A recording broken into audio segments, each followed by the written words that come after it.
गुरु ब्रह्मा गुरु विष्णु गुरु देवो महेश्वर श्री गुरु परम ब्रह्म तस्मै श्री गुरुदेवाय नमो।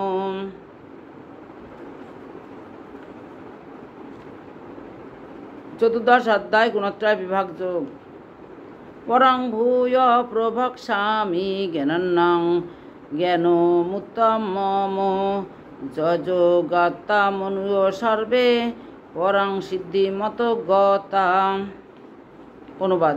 শ্রী ভগবান বলিলেন,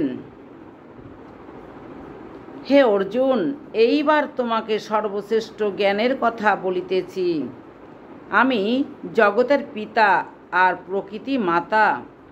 প্রকৃতি হইতে তিনটি গুণ হয়, সত্য রজ তম। সত্য নির্মল প্রকাশক, ইহা জ্ঞান দিয়া জীবকে বাঁধে। রজগুণ কামনা স্বরূপ তাহাকে কর্ম করায়, আর তমগুণ অজ্ঞান হইতে জাত, তাহাতে শুধু দুঃখই দেয়। সত্য প্রবল হইলে জ্ঞান প্রকাশ হয়, রজ প্রবল হইলে লোভ কর্ম প্রবৃত্তি ইত্যাদি হয়। তমগুণ প্রবল হইলে বুদ্ধি নাশ, কাজ করিতে অনিচ্ছা ইত্যাদি হয়।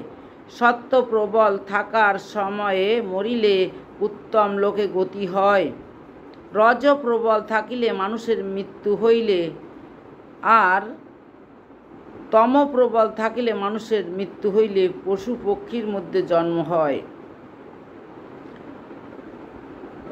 রজগুণে যখন প্রবল থাকে তখন মনুষ্য হয়ে জন্মগ্রহণ করে, আর তমগুণ যখন জাগ্রত থাকে তখন পশু পাখি হয়ে জন্মগ্রহণ করে।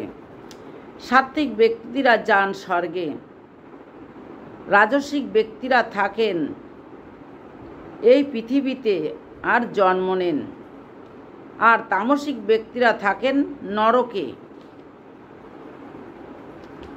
নীচ জাতির মধ্যে জন্ম নেয়।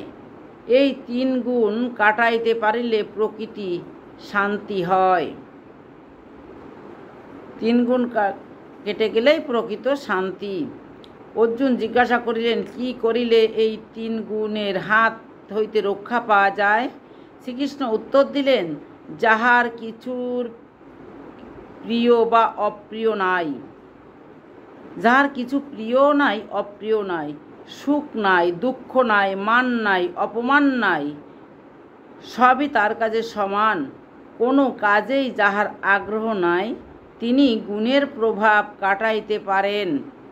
আর যদি এসব না করিয়া কেহ এক মনে আমার সেবা করে, সেও এই সমস্ত গুণ কাটাইয়া উঠিতে পারেন, আর এইসব গুণ কাটাইয়া উঠিয়া পরম পদ লাভ করেন।